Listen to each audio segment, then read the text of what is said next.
You don't need AI agents, which may sound weird coming from ServiceNow, the leader in AI agents. The truth is, AI agents need you. Sure, they'll process, predict, even get work done autonomously. But they don't dream, read a room, rally a team, and they certainly don't have shower thoughts, pivotal hallway chats, or big ideas. People do. And people, when given the best AI platform, they're freed up to do the fulfilling work they want to do. To see how ServiceNow puts AI to work for people, visit servicenow.com.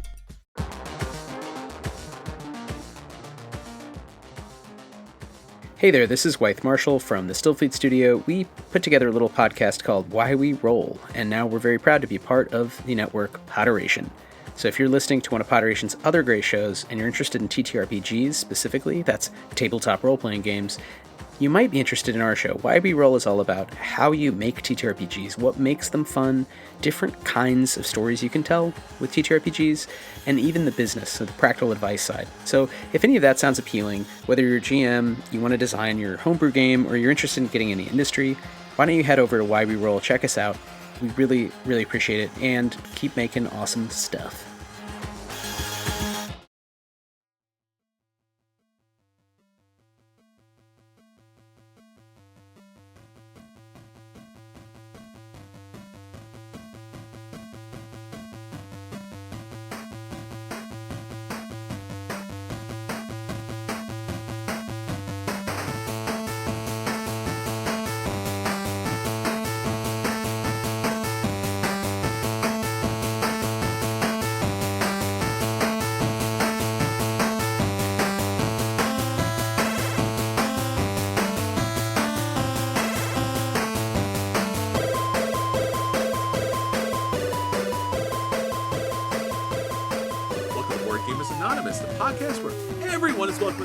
But of course, as always, no one knows whose turn it is. This is Chris. And this is Anthony. And this is episode 559, Year in Review 2025. We'd like to thank all our Patreon backers for helping us give you a brand new episode. Hello, my friends. So glad to have you back here this week. It is a holiday season. And Anthony and I are boopity boop, doopity dop. I don't know what we could say legally that would last on the podcast, but we're talking board games. I both don't and do know where you're going with that. And let's just say board games. Board games. Woo! Board games. 'Tis the season in many households when everybody's home and the kids are home and you got to occupy the kids and it's cold outside. So board games. Board games, people. It's certainly the case in my house. Plus, my kids usually get at least one game from me for Christmas every year because I'm at PAX and I'm like, ooh, look at all these games I could give my kids. So, many games to be played. Yeah, it's a wonderful holiday season for tabletop gaming, getting people together, getting fun stuff together, and of course, getting away a little bit and listening to your favorite podcasters talk about tabletop games. Yeah. If you're traveling right now, awesome. Yeah. Or if you're hiding out in a corner at someone's family's house, hey, what's up, man? What's going on? All of these things happen during the holidays, and especially I think when this episode comes out, Christmas. Yeah, it's actually going to be up a little early. So if you're listening to this today, it comes out. You're getting it the day before Christmas Eve. But you can listen to it whenever you want. So excellent. It's there. Well, Merry Christmas, Anthony. Yeah, Merry Christmas to you. See. Now you can listen to this on Christmas and we'll be like, hey, Merry Christmas. There you go. There you go. Yeah, it's a stocking stuffer at the very least. At the very, very least. Yes. Well, you're walking the dog in the morning. If you're walking the dog right now and it's Christmas morning and you're either up at 4 a.m. to beat everybody up or you've already gone through the whirlwind that is Christmas morning and the dog's like, get me out of here. That's right. You've got something to listen to. You do. And it's also, like I said, a great stocking stuffer. So if you run out of ideas for gifts, give someone the gift that is a free podcast. What a terrible gift. Hey everybody. We got this free podcast. It's these two guys who talk about board games. Anybody care? No? All right. Haha, you can't return it. Yeah, right. It's already on your device. They got the download stat. There you go. We appreciate that. Thank you for sharing the podcast on the holiday season. So whether it's that little tiny elf of yours that's sharing, or obviously listening by the fire because it's the holiday season. And again, you're probably getting some tabletop gaming to the table, or maybe some presents that are tabletop related. So we're going to go through all of the tabletop games that we highly anticipated that were coming out in 2025, and just take a look through all of them, take a look back, and talk more about them. Right, Anthony? We did an episode about this way, way long ago, about a year ago. Yeah. So this is usually one of our first episodes of the year. Every year it's a little different, like when we have our end of the year stuff and when we have our first of the year stuff. But our first official episode of every year is the most anticipated games of that year, and it's usually somewhere between like 40 and 60 games and expansions that we're looking forward to in the year ahead. The thing about the board game industry is we don't know everything that's coming out. So there's a lot of stuff that got announced, and we'll mention a few towards the end of this. Games that came out this year that we didn't know about last January, and we'll talk about why those ones get announced late and what that looks like. Yes.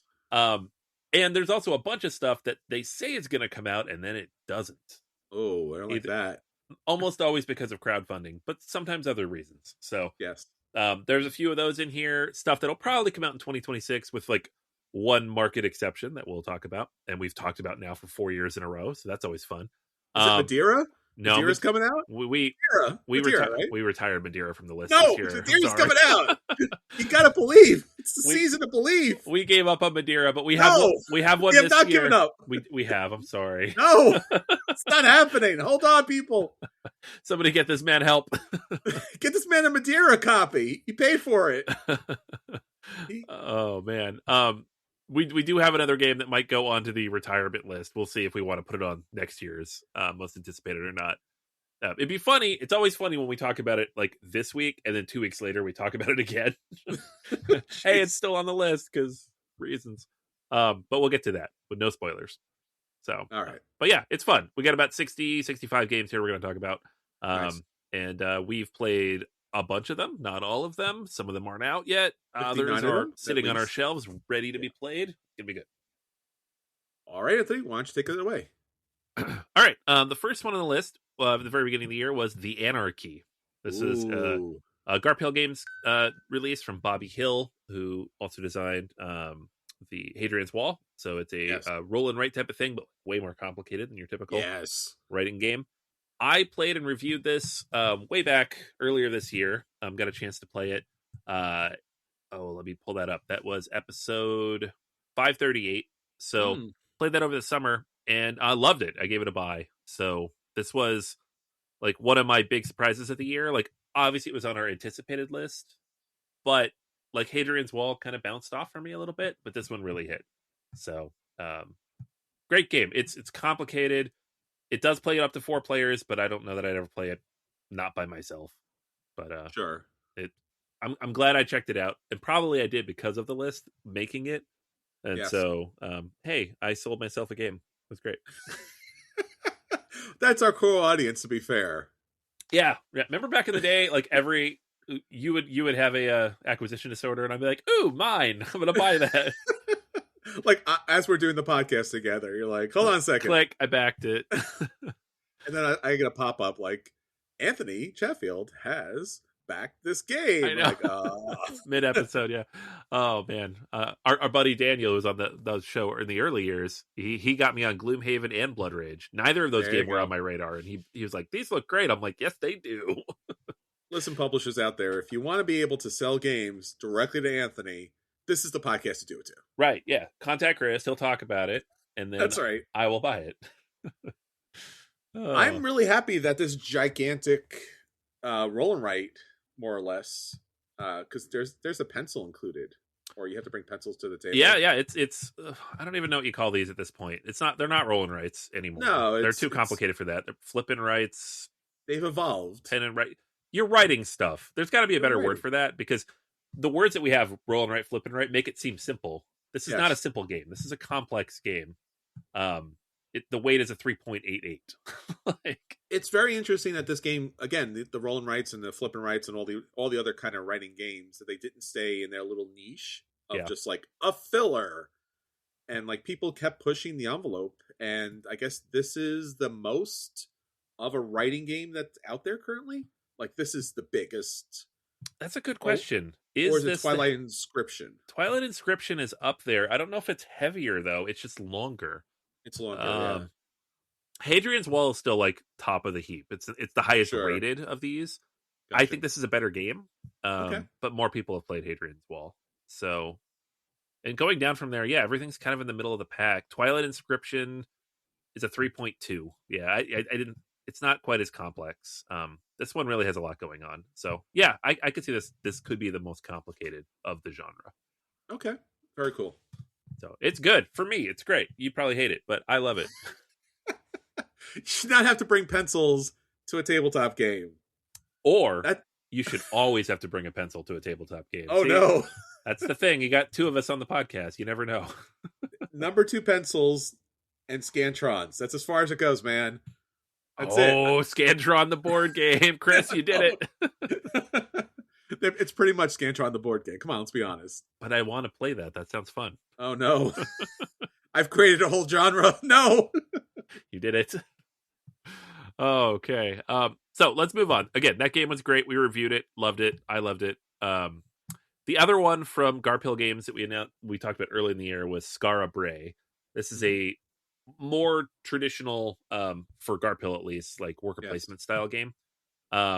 It's similarly got the solo element to it. It's also like one of the historical games. So like Northern Scotland, like Neolithic era type of thing. It's people like it. We have not had a chance to play this. I have not had a chance to play this. You haven't had a chance to play this, have you? No, I haven't. Yeah, so like it's sometimes Garphill releases a lot of games every year. Don't get all of them to the table. This one's a little bit lighter, a little bit more simple, a little more direct. It's designed by Shem Phillips as well, so it's doing a lot of interesting things kind of in his oeuvre. But yeah, I haven't had a chance to try to say it. I mean, I just like such a deep appreciation for the, like you said, not as obviously as heavy, but thematically so rich, and just the different meeples that come into play that really make you feel like you are running this village here, and all the different aspects of life. It's almost bordering on like a simulation more than it's just like your typical tabletop game that you are just like you're doing drafting and point orders and movement and such like this. Like this is pretty close. Like again, with the artwork and all of the other pieces here, just pretty fantastic. Surprise. Yeah, no, it looks good. But if I want to try it out, Neolithic Northern Scotland. Like we're talking about something very specific. Of course, it's 5,000 years ago, but yes. Yeah. I mean, Shem Phillips is very specific. It's kind of their wheelhouse. It'd be really great for like an archaeology kind of class. Yeah. That'd be fun. All right, next one up here, Wine Cellar. This is a auction bidding game. Your rival sommeliers competing in an auction to buy wine. Yes. So it's a light, like $20 out of the box, wine drafting / bidding game.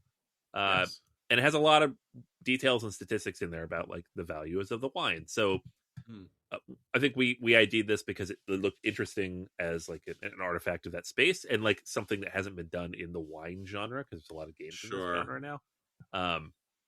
Haven't had a chance to play it myself, but I've seen other people playing it, and it just looks like quick, silly fun.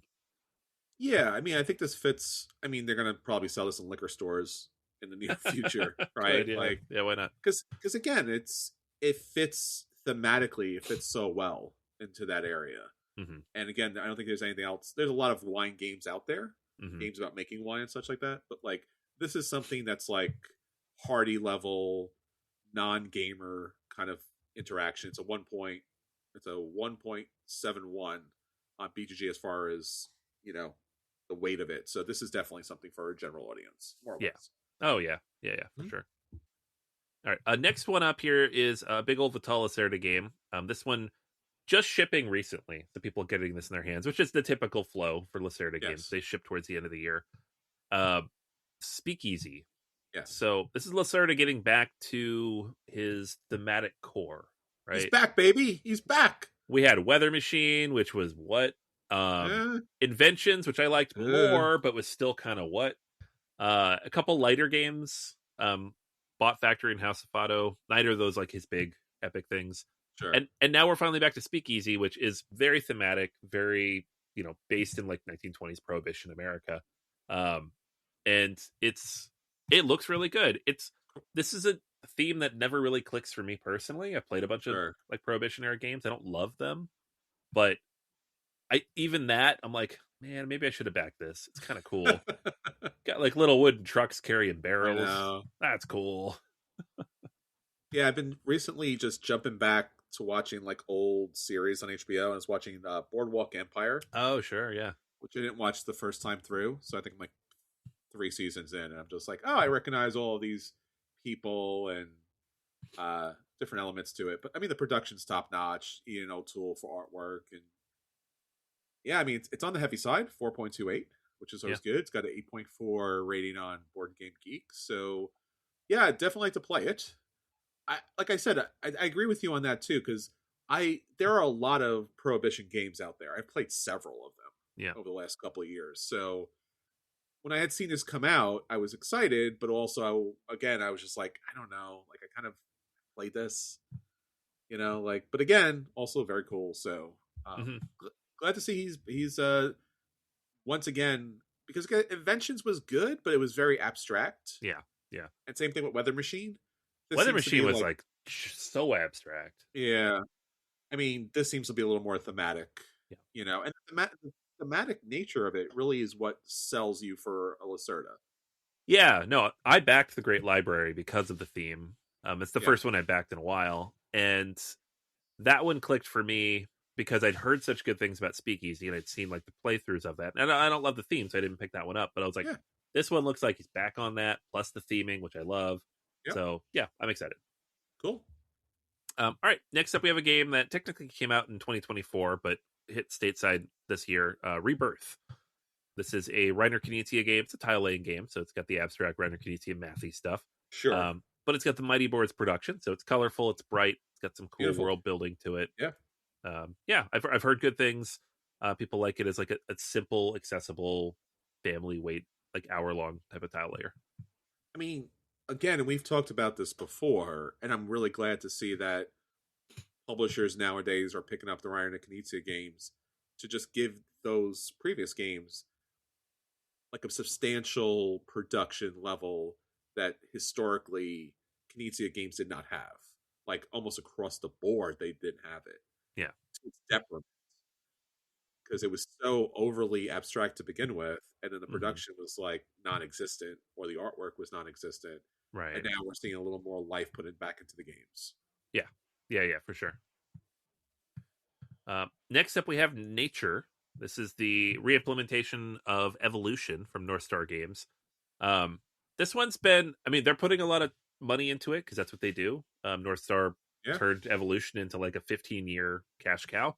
But the early reviews and talk on this game has not been as hot as Evolution. By all accounts, it was on Kickstarter, has a lot of modules to it. The base game, which is what you're going to buy places, is pretty basic, not as fully featured as like an Evolution based game. Sure. So people have been a little disappointed with that. It's really like layering the other pieces in that make it better, but you have to be able to find those. And if you didn't back it on Kickstarter, you have that issue. Yeah, they also had I think on their Kickstarter, the digital version. Right. Try out there as well. I don't know. I mean, maybe there's Evolution burnout a little bit on this. Maybe you can't do as much with like actual animals that you could see. Yeah. Versus like thousands of years ago, we were like, yeah, it had this, that, and the other. I don't know. Yeah. I mean, Ark Nova came out, and then everyone was like, real animals, not fantasy animals. Yeah, we're on board. So I don't know. Maybe they decided to go that way with it, but yeah. They did, yeah. Maybe it hasn't hit big box stores yet either, because that's what drove Evolution, right? It hit Target. Yeah. It sold a lot of copies. Yeah, this would also be another great game for a classroom too, because I think this fits best versus the other versions where it was like a lot of more intense gene selection and battling and stuff like that. Yeah, cool. All right, another one here that we talked about at the beginning of the year, Rise of Babel. This one it's cool. It had like a 3-dimensional tower that you'd be building out, some tiling elements. You have a little elephant that's carrying pieces up to the tower to help build it. Just visibly, it looked very cool. Kickstarter, obviously, because you got to pay for all that fancy plastic. Yeah, buddy. It hasn't gotten a lot of talk, really. The game itself is limited it in play. I don't know if it's really gotten out to people yet, but still looking forward to seeing it because it looks cool in the pictures. Like the mock-ups look like a cool table presence. It does. We did talk about this. I think we did preview it early Right. on, and Yeah. I don't know if it. I think this might be another one of those games where like the production versus the length and lightness of the game may not gel. But again, thematically, it's nice to see that they went to the extra level. So I look forward to playing it. Yeah, I will track it down at a future convention for sure. Yeah. Next up is a game that I backed on crowdfunding, Revenant. This is You have to brag about that all the time. Seriously. Yeah, obviously. Oh, that's geez. why we have a podcast. He's got a podcast to brag, people. Did you hear it? You heard it here. Mm-hmm. He's like, I backed this. Like, yeah, okay. You got the cool game. We get it, man. We get it. I did it. You did do it. So this is the story sequel to my favorite game of all time, Voidfall. It is not a gameplay sequel. They made that very clear during the campaign.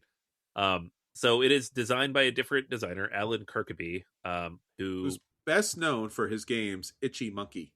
Right? Yes. Yeah, this is someone who knows making heavy games for Minecraft. Yes. Uh-huh. But they got a tool back. They're building out the universe. They've made a ton of changes from the initial campaign, like in game, playtesting and whatnot in development. So the game is still in development. I know we were at PAX. They were supposed to have a copy there. They didn't get it through customs in time. Ooh, but it's getting customs. there. It's getting there. It's a worker placement game in this universe, which I love. So I'm excited for this one. It's always interesting nowadays where almost always it seems like they produce the big, super crunchy version, and then they're like, wait a minute, maybe we should produce something more accessible in that kind of genre, realm, world that they're building. And they're like, how about this? Yeah. So, and then it's all relative because it's Minecraft. Yeah. So how accessible will the game be? I don't know. Yeah. More than Voidfall for sure. Sure. I mean, Voidfall, yeah. I mean, Voidfall is like one of the least accessible games I've played in years. Like it's also your favorite game of the year. Yeah. No, it was my game of the year 2 years ago when it came out. Yeah. But it also famously, if you go back and listen to those episodes, took me 2 weeks to learn how to play. It's true. That was my at the table review for 3 weeks, 4 weeks. He still has flashbacks. Yeah. It's a game that I'll take out like twice a year, and then it's just going to live on my table for a week or two because I can't. Like, I have to go back over the rules every time, and it takes forever to play. Oh boy! But I love it. Should upgrade to the neural implant, man. Right? Speed it up. There's an app coming for the game. So, oh, is it really? Yeah. And what is the app going to do? I don't know. Okay. Replace it. I mean, it's not going to replace the game, but obviously, it's going to make it more complicated to. There you go. All right. Next up, we have Baghdad, the City of Peace. This is a new Fabio Lopiano and Nestor Mangone game from Alley Cat Games. Yes. This had some buzz early in the year, like March, April-ish. Cool layout, big round board. I love the round board. Don't see enough of those. Yeah, very pretty. Kind of has a similar, like, visible look of like a Ragusa. Or it's like a flatter, soft. It's got similar color palette of like an Ito tool, but without all the intricacy that goes with it. Sure. So it looks cool from that perspective. I think we were just looking forward to see, like, is the game also good? Sure. Haven't really heard much about it otherwise. So I think it's just it's not out yet, but the people who've had a chance to play it haven't had too much to say otherwise. Yeah, I think Alley Cat Games always has done a very nice production, but I think their marketing and their reach is obviously a little bit smaller. Yeah. Well, because we had like our the draft that we did, right? And this was somebody's game. It was in the hotness for during 1 month for like a week. Sure. So it did not do a lot in that regard. Yeah, surprising. Next up, we have Ley Lines.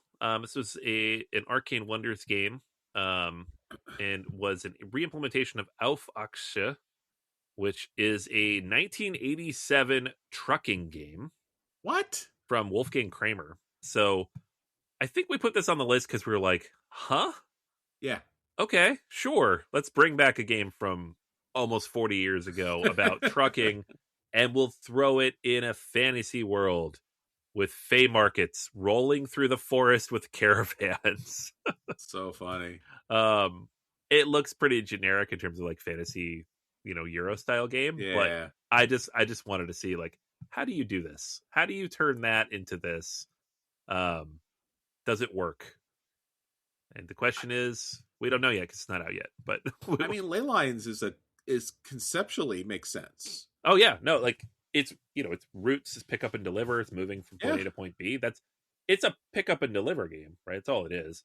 And this is a lot more interesting than like big rig trucking. I would say yes, but also I think I want to. How do I not support fantasy when that's just my thing? I know. But I will say, if you look at the original version, it's almost like I don't know. There's something classic about it. Like there's very few trucking games. Like again, maybe they should just kept it to the trucks. Like the trucks are cool. Trucking's cool. Truckers are cool. Have you met truckers? They're awesome. I haven't met many ley liners, but truckers were awesome. So yeah. Interesting. Yeah, I'm always like, I love a theme that's off the beaten path that we don't have a lot of. I like just having a game on my shelf. I'm like, this one's about making waffles, right? Yes. Because then the kids go through the games and they're like, waffles? I'm like, yeah, I have a waffle game. So, if you turn that into just like magical fairy pancakes, I don't know. It's not as interesting. It's true. Sometimes the playing it straight down the line is the most craziest, interesting thing you can do. Yeah. I dig that. All right, next up we have a game that I was super psyched for. It's a new Daniela Tashini game. Yeah, we gotta get you a doctor for that. Yeah, I was pretty wound up. You had to calm me down. Like, dude, calm down, man. Yeah, like, just bring it. I'm hyped up. 5 notches down. Calm down. You know how many times we have to record this podcast? Sometimes Anthony just gets too wound up. I just start bouncing around, and all you can hear on the mic is thud, thud, thud. Like, we have to redo that episode now. Damn it. Not again, man. That's funny. Transgalactica. This is a new T game from Tashini from Devere. Now, if you look at it on Board Game Geek, it has pretty bad ratings. The reason for that, by all accounts, is that the first production of this game was a mess. Yes. The rulebook was bad. There was a lot of production errors. They've had to errata a lot of stuff. From what I've seen, and from talking to a couple people I know who've played the game, it gets better with the fixes and updates, but the game wasn't really ready to go to print. Like, ouch. Like the rules weren't really quite there yet. It's just a mess. So some people are just mad that they got a bad version of the game. Other people don't think the game is great, but it's hard to know what that means if you're playing with the first edition rules. I don't have an opinion on this. I did pick up a copy recently because it was super cheap. It was like $20-something. I was like, sure, I'll look up the errata. I like a good Tashini game. I'll let you all know what I think in the future. But it's one of those games that, like, if it's good, it'll be tragic that it was such a bad production. If it's bad, well, enough people have already said it's bad that, sure, there's not much to add to that. But yeah, it was. I'm just, it's a new Tashini game. It's in space. It looked exciting. I mean, both of those words that fits down the line. Tashini, space. Yeah. I mean, this is the man who, along with Simone Luciani, created Zulk in the Mayan Calendar, and obviously the Voyages of Marco Polo, and all those other great games. Yeah, I'm blaming Devere here, my friend. Like, straight up. Which is weird though, because Devere doesn't usually have production issues. Do they? Come on, their early stuff. I mean, you're going way back. Like the last 4 or 5 years, they've had a lot of really quality productions, like good. What big about games. what's the one that we played with the Asian fantasy theme? With the board was like 18,000 colors. It didn't have production issues. It just had that's a production issue for poor me. decision. Oh, okay. They did that on purpose, so I don't know if it's an issue. That's a design problem. I don't know. It's a production. Well, I mean, I see it as a production issue too, but I don't know. Like, I'm not overly sold on Devere as like solidly knocking things out without issues. They've been I doing think. a lot of stuff. I honestly, it's probably Yeah, more of that, like volume and volume without sure. quality control. I mean, they've had some good games. Again, I'm not taking it away from them. I just think that like if I'm talking about if you're asking me like company wise, if I'm producing a game, Yeah. I think that their games have been 50-50 as far as hit and misses. Okay. And again, this is Tashini. Like this is not some new board gamer out there in the world. Like Right. Yeah. so, I don't know. Something fell apart there. So We'll see. I'll let you all know if the game's actually any good or not. Or if it's Batoku, that was it. Batoku. Batoku. Yeah. Yeah. Yeah. Which is ironic because the next one on the list from the designer of Batoku, Herman Milan, is Covenant. This is Yes. the dwarves trying to reclaim the sacred mountain, which never heard that before. Um, Wait. such an original concept. Who thought of that one? But this is they had a ton of copies at PAX. People seem to be digging it. Yeah. Digging it. Get it? Let's see what But we did there. it's a busy looking Euro game with a lot of tiles. It has similar vibes to like a Batoku, but it's a lot flatter because it's underground, so it's not Sure. like with all the crazy colors. But there's still a lot of things going on there. So it's I feel like it'll get lost in the shuffle, but become one of those things that people talk about. It's like, oh, it's like secretly kind of a good game, just because it's expensive and it's Sure. it's busy. Why would they secretly be talking about it being a good game?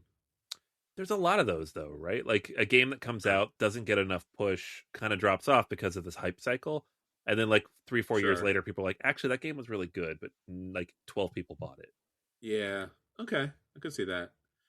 I think again, it's got a unique look to it, but I think just generally sometimes that's the problem Yeah, that it doesn't communicate very well. right. So yeah, I don't know. That's kind of sad.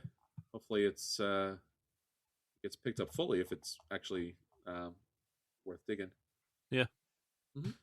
All right. Next up, we have a game that was on Kickstarter, and I wish I had seen it because it looks so good. I saw it. I almost backed it. I I had a very hard time not backing it. I didn't see it at all. I don't know how, but Oh, I mean, maybe it depends on when it was on Kickstarter. Maybe you I don't wouldn't listen have. to the podcast, man. I guess not. Sweetlands. Yeah, This is a big, heavy Euro from Japan, yeah. designed by Totsuka Chuo, and it is out now. It's shipped, and Yeah. everybody wants it because all the reviews are amazing, and it is impossible to find because they did not It was print very it. expensive, to be fair. It was very expensive, and now it's even more expensive. Yeah. They have announced expansions, which means they're going to run another campaign this Oh, year. good. So if you want to get a copy, you will be able to get one, probably in 2027. But it is going to happen. But yeah, this is one. I think we touched on it briefly Yeah. last January. We didn't know a ton about it, and now a year later, we're like, man, why didn't we back this? Because it was very expensive. And I think just generally it was again the problem is when these games are so expensive on Kickstarter and they have this lavish production to them, and again you can't play them, Right. right? So it's just like lavish production, very expensive play, and I think that's maybe where the campaign fell down for me because I was really hyped about this, and I just don't think I backed it because I couldn't figure out if the play was warranted. If the price was warranted of the play. Yeah. No, exactly. Even when we looked at it last year, I'm like, oh, this could be cool, but I don't know. Yeah. We don't know anything about it. Turns out a year later, like, oh, it was very good, and I wish I'd just gone in blind. Yeah, it's hard. It's especially hard these days because again, the productions are getting so rich and so beautiful across the board. Yeah. It's very hard to kind of distinguish like, is this a good game? Yeah. Like, is this actually good? And I think again for this, I mean, relatively. I mean, they're not a new designer, but as far as the publisher is concerned, this is still. I mean, yeah, it's coming out of newish. Japan. Like, you Yeah. don't know enough. Like, there are people who publish games for the first time in the U.S. who've done like 50 games in Japan. We just don't know them. So. Yeah. So yeah, we'll talk about this again more in the future when it goes back up on Kickstarter. Yep. All right. Couple quick ones here. Small ones that we talked about briefly. Quayside. This is a new key game. It's a new key game. Moving boats in a harbor. As you do with key games. As you do with key games. Yep. So there's that. There was Propolis, which was the B game. Yes. We get a key game. We get a B game. What are you doing there? Go for it. Keep going. No, I don't think the next one works. Ah. Oh no! Wait! It's the Turtles of the Sea game. Ah, there you go. Yeah, inverted a little Nice. bit. He did a thing. Yeah, this is from Cosmos. This is about being a sea turtle in Australia. Yes, I sort of said PAX Unplugged, got to go through a demo with it. Seems very straightforward, very family friendly. Turtles are awesome. Yeah. So those are 3 games that are just, they're exactly what they seem like they were. And yes, if you like bees or you like turtles or you like key games, there you go. Yeah, they're 100% what you think they are, and that really works for you. You're good. Yeah. This next one turned out to be one of the biggest games of the year. It's very much not for us, which we've been very open about. So we're not going to review it and be like, we don't like it because we know it's not for us. But for the people it's for, Vantage has been a huge hit. Sure. So it's an adventure game. It's open world, first person exploration type of thing. Jamie Stegmaier apparently worked on this thing for most of a decade.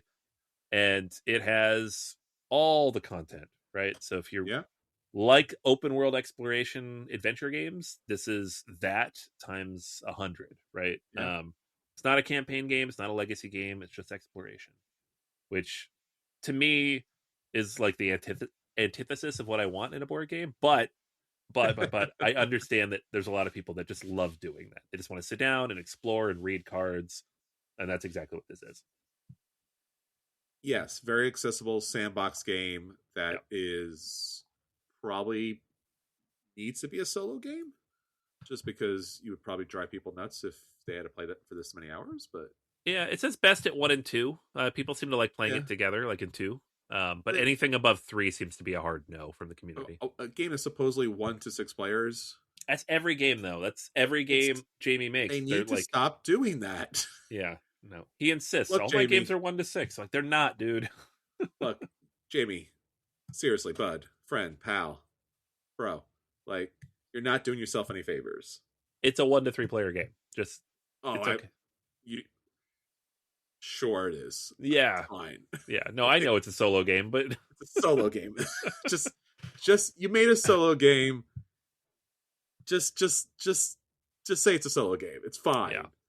Again, it's great. I think a lot of times, again, I understand, not fully, of course, but like publishers want to attract a wide audience, and games technically do play that number of people. But again, I think you're doing yourself a disservice, because you will get people thinking that this is a 6-player game and sit down with 6 players and just, drag it through the mud afterwards. Right. Just because they're like, shouldn't be 6 players. Right. Yeah. So, again, plays best at 1 or 2, or that's at least what the community is saying. Which makes sense. You play tested this. Yeah. 1 or 2, like if it plays best as a solo or a 2-player game, how does it also play at 6? Bad. Answer me that. There's no way this game is good at 6 players. Riddle me that, impossible. No. That'd be like sitting around and reading a book together and be like, all right, your turn to read a paragraph. I'm going to sit over here and stare at my phone. I'll see you in a couple of hours. Yeah. on your journey of having fun. There you go. All right. Now, the game we talked about that's been pending for half a decade. Oh boy. This game originally backed on Kickstarter in April 2021. Oh jeez. Stellaris, Infinite Legacy from Academy Games. Now, we talked about this game maybe a month or two ago, not too long ago, and a listener reached out and said, actually, they are saying they're going to ship it soon. It is scheduled to ship to Europe in February and to the rest of the world in April and May after the Chinese New Year. I will believe it when I see it. That will mean the game reaches people 5 years after they gave them their money, which is bananas to me. But hey, if they do it, that's great. At least they're upholding their end of the bargain. This was another game just that I remember just struggling over not backing it. And just because, again, a 4X game that allows you to pack it up, take it with you, unpack it, and stay at the same spot. Players could drop out, jump in midway through, and also have the same great experience. And Academy Games is a great company, so Yeah. this is very tragic. And they weren't at PAX. They were at PAX last year. Yeah. And they had like a demo version of this there. So we're like, oh, okay, cool, it does exist. And then they disappeared again. Yeah, and the biggest tragedy here is, I mean, people's money for sure, but they just haven't released a whole lot of games No. in the meantime. Like from 2022 until 2025, I guess, 2025, in 3 years, nothing. Yeah. Right? They had a FIFA England release this year. But that's it. It's just this is all they were working on with no new games. I don't even know how they stayed open, honestly, as a company. Yeah. Like they had $2 million off this Kickstarter, but it's not going to last for 5 years. But they are apparently done or almost done. We shall see. Hopefully the game is good. I hope the game is good for the people who waited that long. But I feel bad for those people. It again, it may have been something too far to reach. Yeah. Well, this is a lesson for everybody. Don't ask for money before you have the game designed. They didn't have a rule book, right? That was the thing. It didn't seem like they had much of anything. They had some early mock-ups and they had the license, and that was it.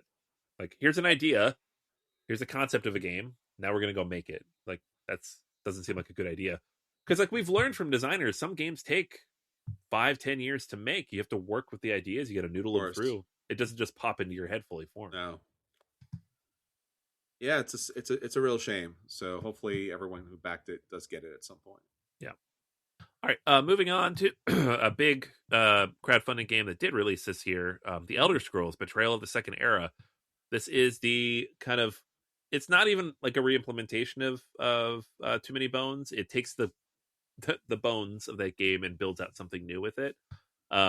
It's from Chip Theory. It's big. It's expensive. Has a bunch of content. Very complex rulebook system. Multiple rulebooks you got to read through. But by all accounts, a brilliant implementation. Sitting at a 9.0 on Board Game Geek. Wow. Obviously, amazing. most of the people playing backed it, but yes, that's fine. It's fine. Eventually, it evens out, and it's still up there. So sure. It's also one of those games that nobody's playing this unless they love it coming into it. Probably not. Yeah, like you have to be a fan of either the theme or the publisher here. Yeah, because again, like you said, price wise, no one's walking up to a normal game night meetup and just be like, oh, okay, yeah, I'll play Elder Scrolls, or it was on sale, it was only like $300. Right. Yeah.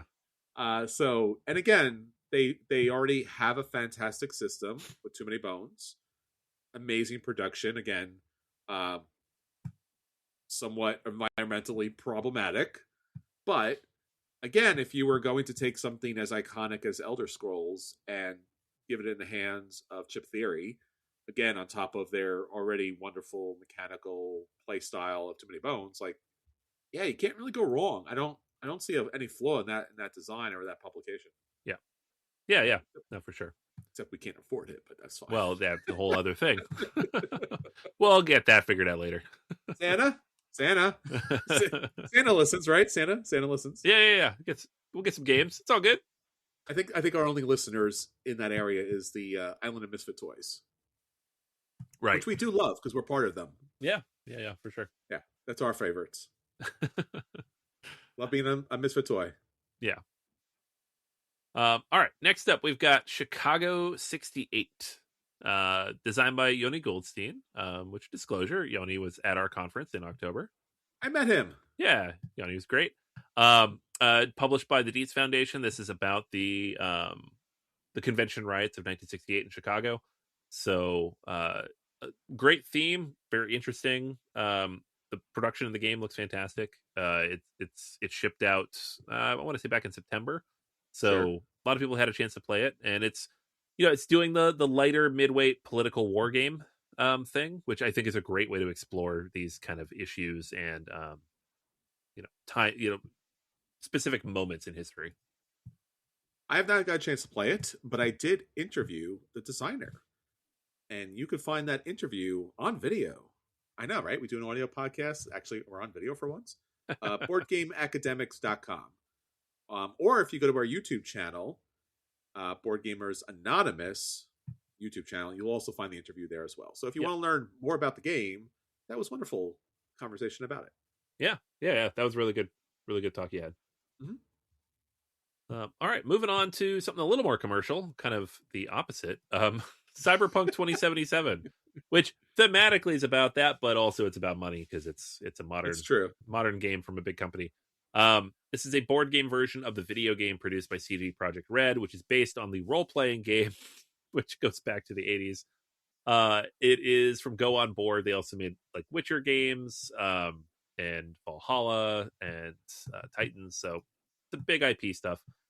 And yeah, you're playing through some of the elements, and you have your little player board, and it's a video game turned into a board game. You know the drill by now. Cooperative stuff. It's funny where you get these giant IPs, and they obviously have to do this for marketing and sales reasons and such, but they always have to like put the words "the board game" in the board game. So it's just like, no, I know. I'm holding it in my hands, or I see it on the shelf. It's clearly a board game. They're like, no. We have to clarify. This is not a video game. Like, no, I understand. It's a board game. I see the pieces and everything. Like, no. It's the board game. So it's... Yeah. We have the board game name in there. Did you know this was a board game? Yeah, I know. It could just be Cyberpunk 2077. Like, we'd be fine with that. But yeah. Not so much. Yeah, that's funny. Although you did have Star Wars, the card game. Like, no, we get it. It's a card game. That's true. You could have named it like anything. Star Wars conflicts, global, galactic conflicts or something. Like, no, the card game. Like, yeah, I know. When you get the IPs, they tend to get a little lazy with it. They do. It's probably on purpose, right? I don't know. I guess I don't know. We're not dumb. Are we dumb? We're dumb. That's I don't know. Star Wars Rebellion isn't Star Wars the board game. That's true. Good job, man. They did do that. Imperial Assault. Yeah. It's not the tactical skirmish game. Yeah. There you go. We are smart. We do things. We figured it out. Yeah. If we could play these games, I think we could understand the titles. Right. Although, if you remember way back in the day, Anthony, when we used to hang out at the friendly local game store, how many people would come into the friendly local game store, which was a tabletop board game store, walk in the room, see all the board games on the walls, and be like, "Hey, where's the video games?" Just like, That's true. The name of the store did not say board games; it said games. It did say games. That's true. Yeah. To be fair. Yeah, that's funny.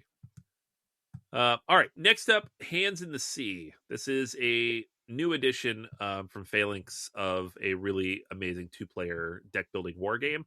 Hasn't shipped yet. I did back it, so when I get it, I will let you all know what I think. Are you saying it's not a 1 to 6 player game? Is that what you're trying to say? No, they're it is 2. Deal with it. You can't split it up with like 3 people on each side and just like everyone takes a single card. Right? Yeah. Oh my god, that'd be terrible.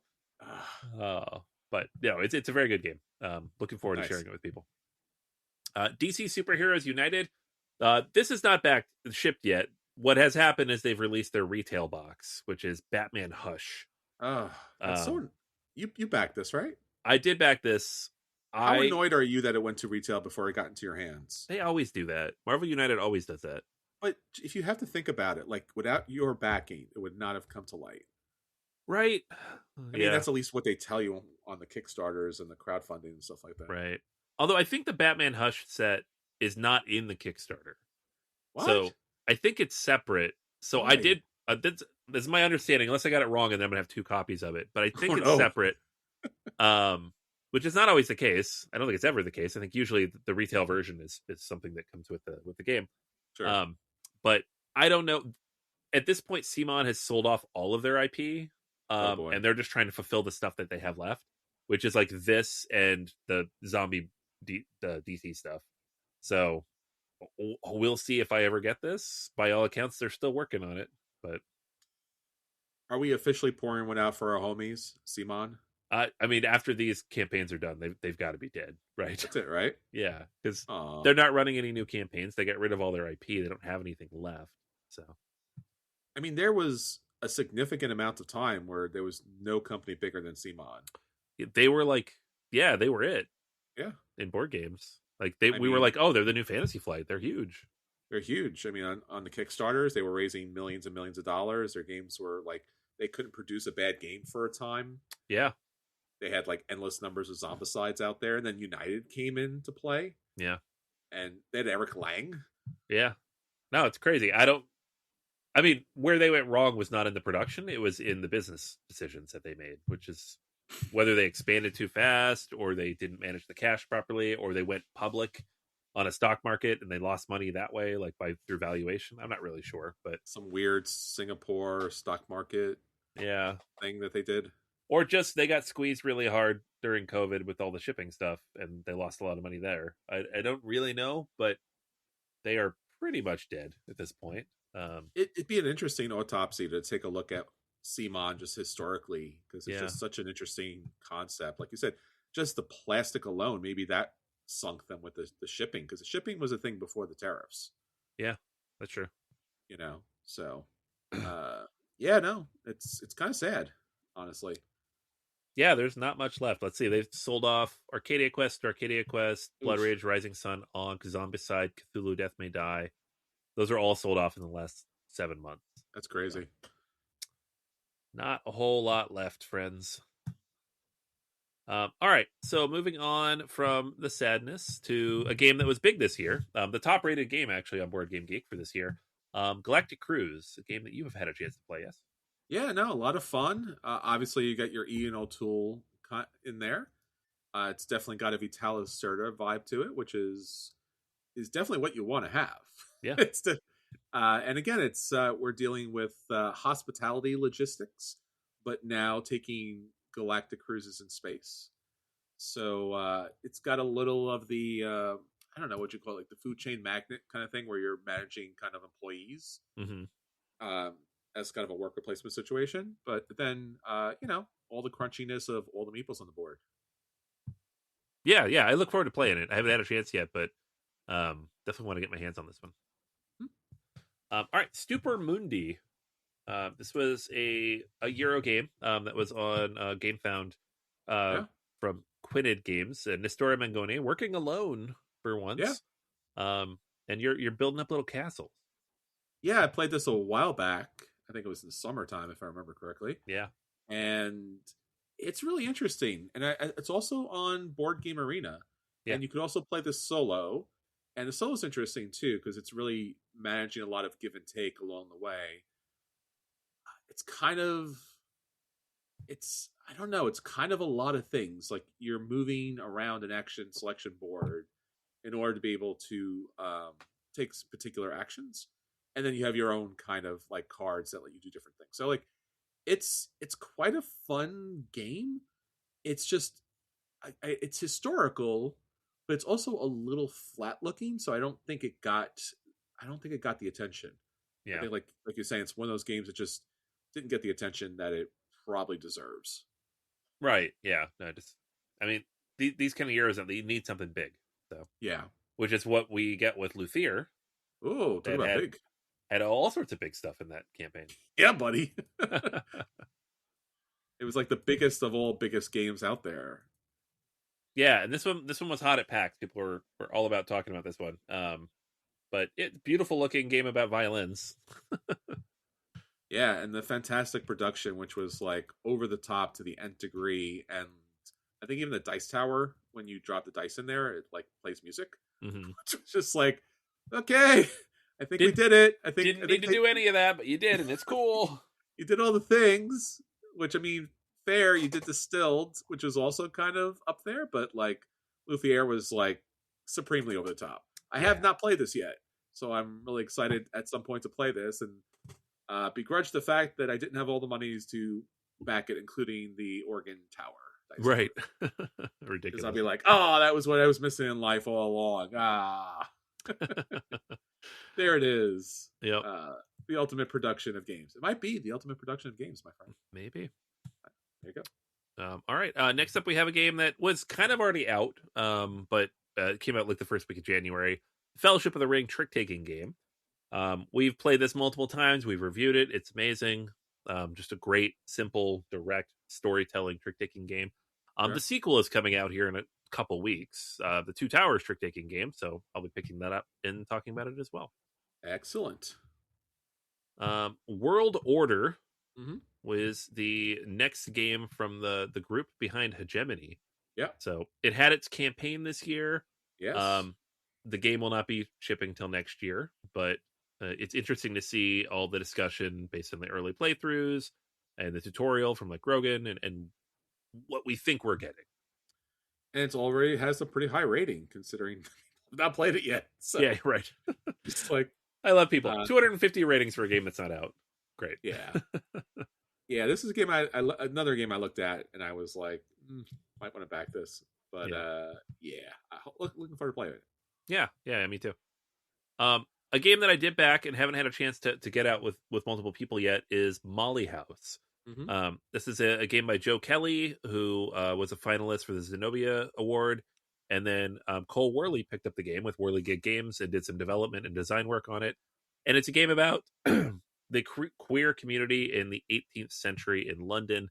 And just a beautiful production. And again, a theme that you just don't see in games, at least not mass market. Sure. Crowdfunded games. So very excited to see, how this one develops over time. And just to see other games exploring ideas like this. It's just not, it's a game about history, but it's not like yet another war. It's about, That's true. It's about conflict, but a different kind of conflict. It's got a really unique design and play style. And if you want to check it out, it's in beta on Board Game Arena.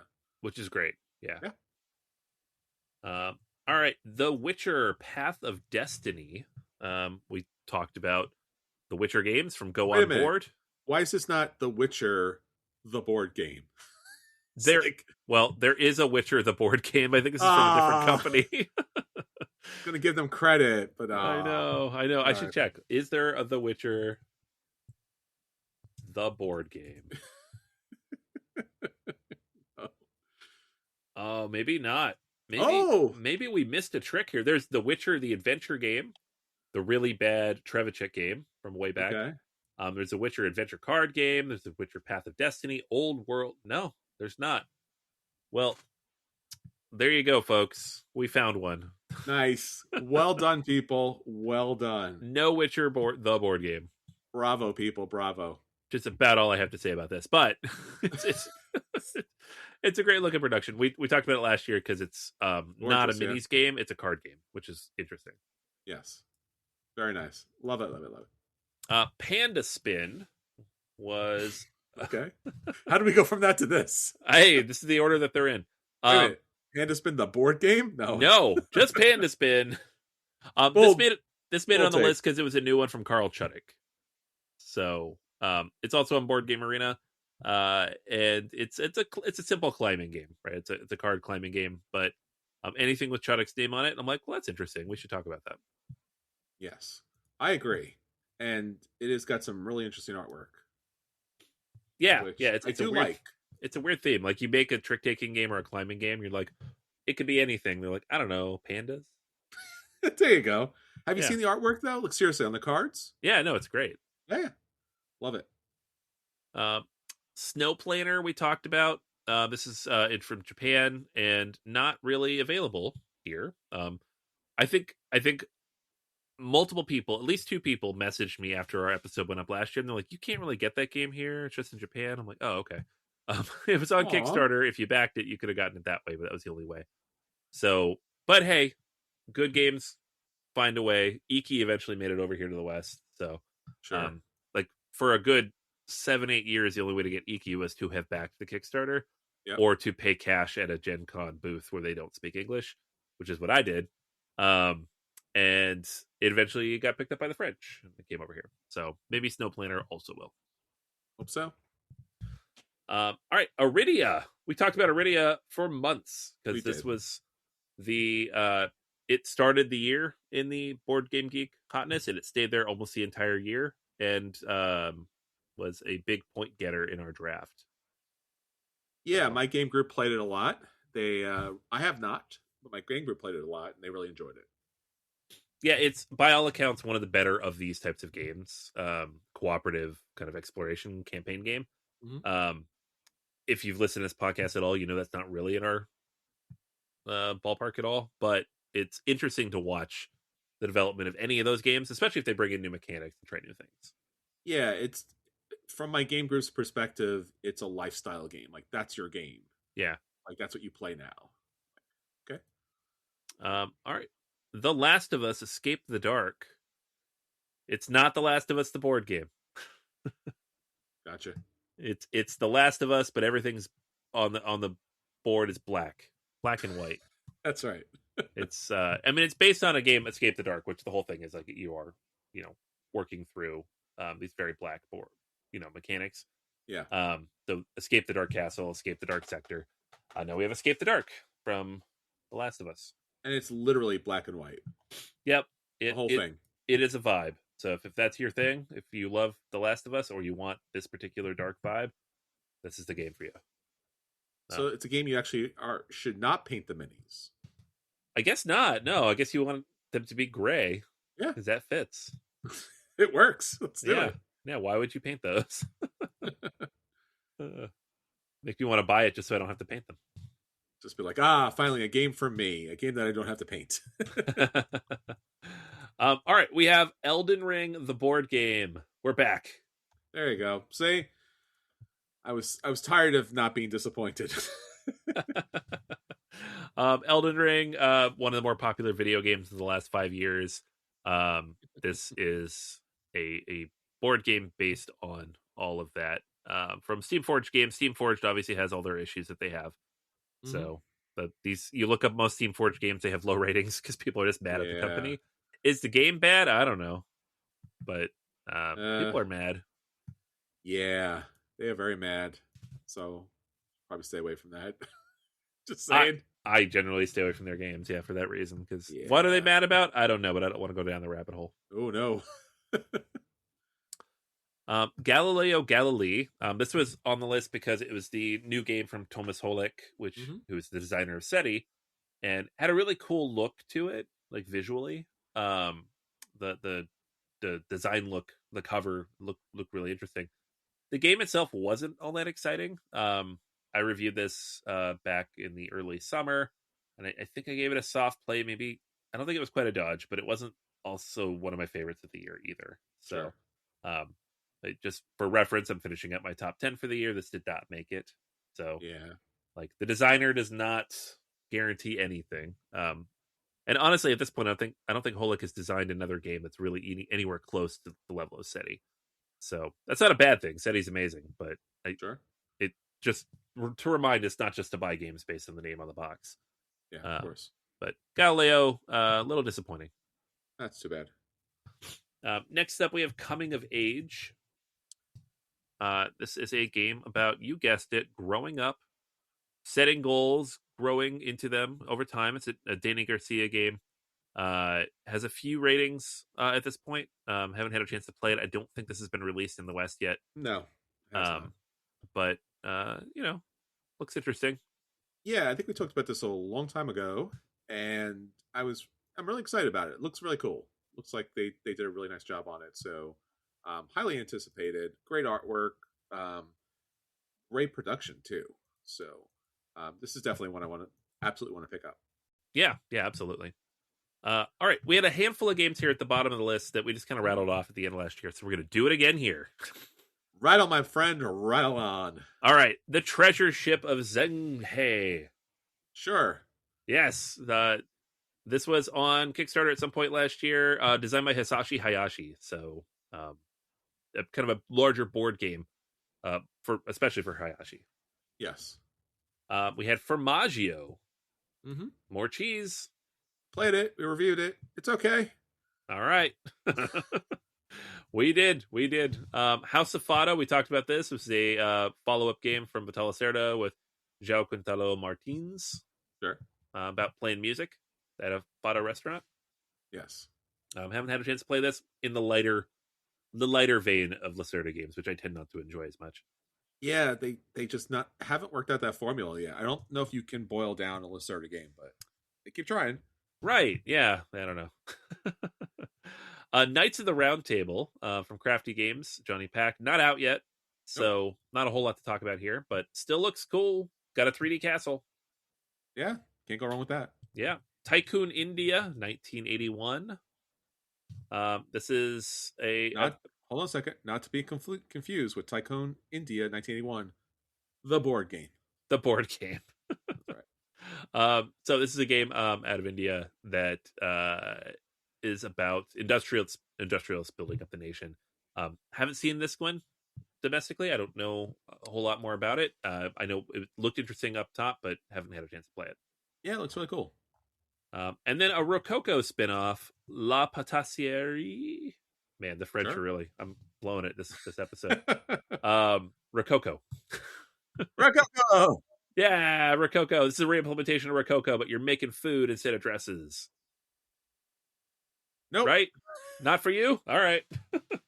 They keep trying to do it. Stop doing it. It just doesn't work, man. All right. I mean, hey, Rococo's a great game. Rococo's a great game. You take those mechanics and apply it to something else. Maybe it'll also be great. You don't know. Yeah. Again, you could take a different theme. You can't boil the brilliance of Rococo down to it's fine. Yeah. I don't know if they're like, we need to make it more accessible or what. Who knows? So that was all the games for this year that we were talking about. We also had a whole bunch of expansions, which, again, if you listen to our previews, we also often rattle off because when it comes to expansions, you either want it because you have the game or you don't, right? So we'll mention a few of these, including the ones we have played. Clans of Caledonia Industria. I reviewed this a few weeks back. Good.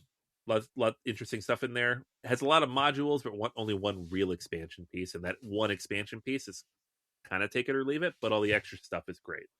Yeah, I'm looking forward to falling in love with Clans of Caledonia. So this expansion hopefully does it. Yeah. Root the Homeland expansion, not out yet. They just showed like the final production of everything. Should be shipping here the next couple months. So nice. Looking forward to that. Kemet Rise of the Gods. This showed up mid-year. It's a big honking box. It's on my shelf up here. It joins the ranks of all these other big honking boxes that are never leaving my house. Oh no. I did it again. I took a game I like and I made it unplayable. There you go, kids. Well done. Yeah, go me. Food Chain Magnet Special Edition. Hey, look at this right behind me. It's another one. Big giant box and it's never leaving my house. You did it, man. Yeah. Jeez. I know. That one was like, oh, I could fund this by selling the copy I already have, which I did. And now I have this. And I'm like, why did I do that? It's got all the plastic, right? It does have all the plastic, yeah. Oh boy, man. It's the box is a lot bigger than I thought it would be, honestly. I don't think I would have done it if I knew the box was this big. It's a really big box. Okay. Queen's Dilemma, sequel to the King's Dilemma. Great game. Yes. Love King's Dilemma. Above and Below Haunted. Ooh. Above and Below is kind of the story game from Mr. Lockett. Yes, my favorite one of his. Way back in the day. Great game. Cyclades Legendary Edition. Did we ever see this? Does this exist? I do think it exists. I have not played it. And I think I've seen pictures of it, so I cry when I realize I did not pack it. Santorini Pantheon Edition. Saw this one at PAX. Very pretty edition of the game. Played it with my son.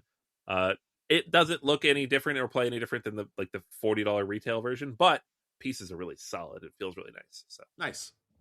Gloomhaven 2nd Edition. This one shipped out. People got their hands on it. By all accounts, it's Gloomhaven. So I don't know. I haven't heard anything beyond that. Wait a minute. Let me check. It is Gloomhaven. Oh, okay, great. Okay, good. I got confirmation. We're good. It's Gloomhaven. That's journalism, people. Journalism. We did it. We looked it up. Yep. Everdell Duo, 2-player version of Everdell. Just the ever-growing Everdell universe ecosystem. Universe. Yeah, the Everdell cinematic universe. It's good. I mean, it's more Everdell. It's really all it is. Like, they tweak the rules to make it good at 2 players. The game's already good at 2 players, so here you go. Can't go wrong. Love it. Yep. Nemesis Retaliation.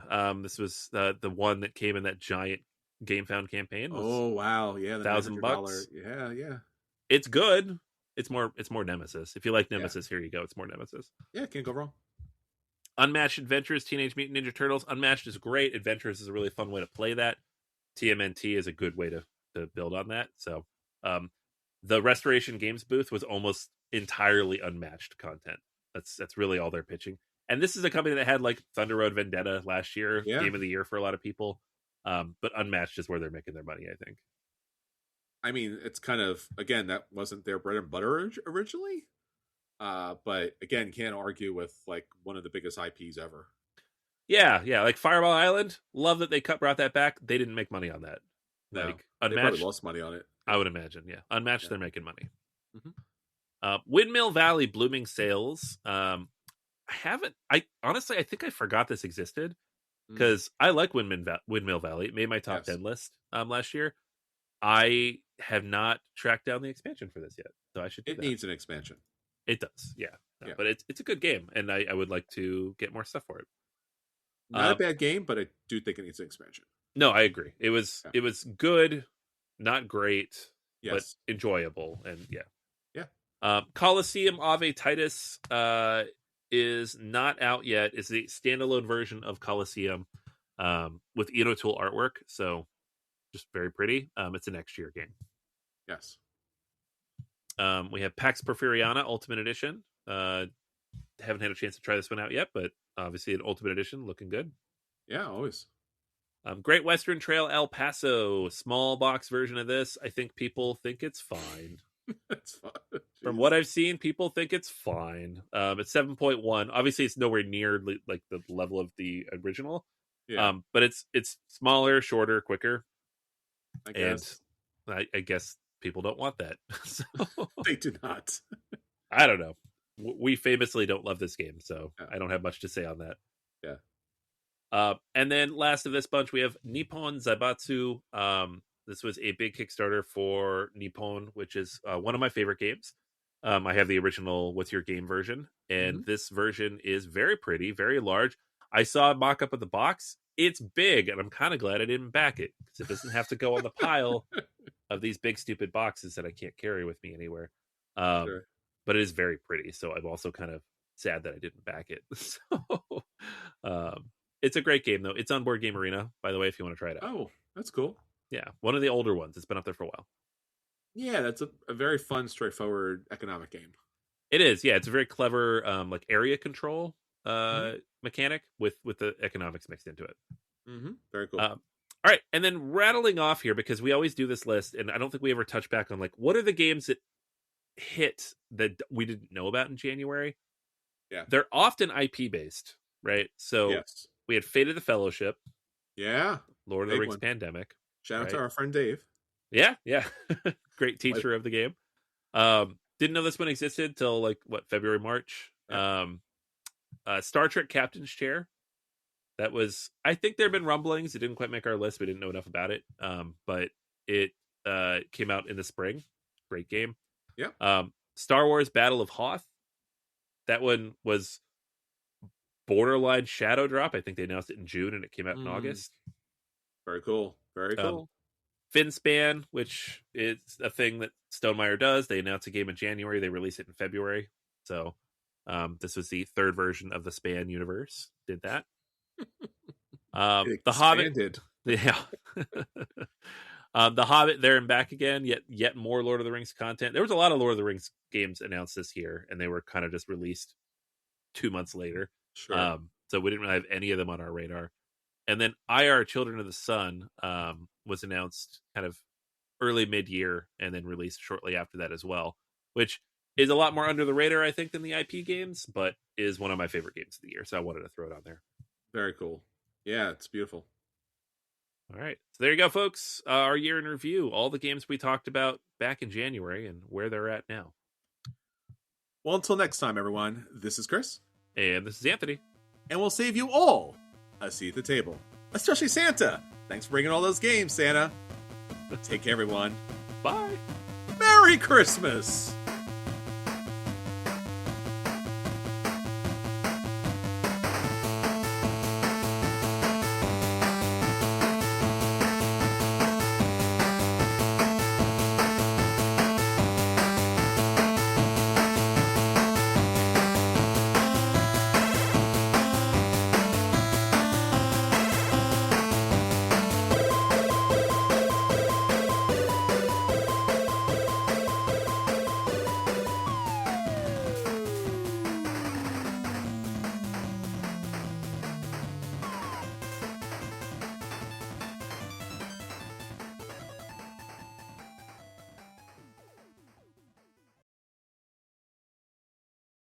Hey there, I'm Hugh from Moderation. If you like today's episode, why not check out the next session, your D&D Agony Aunts there to answer all of your questions. Join Adam and Alyssa as they answer questions sent in by listeners like you about how to solve the problems that come with running and playing in all sorts of different tabletop scenarios. Available wherever you get your podcast.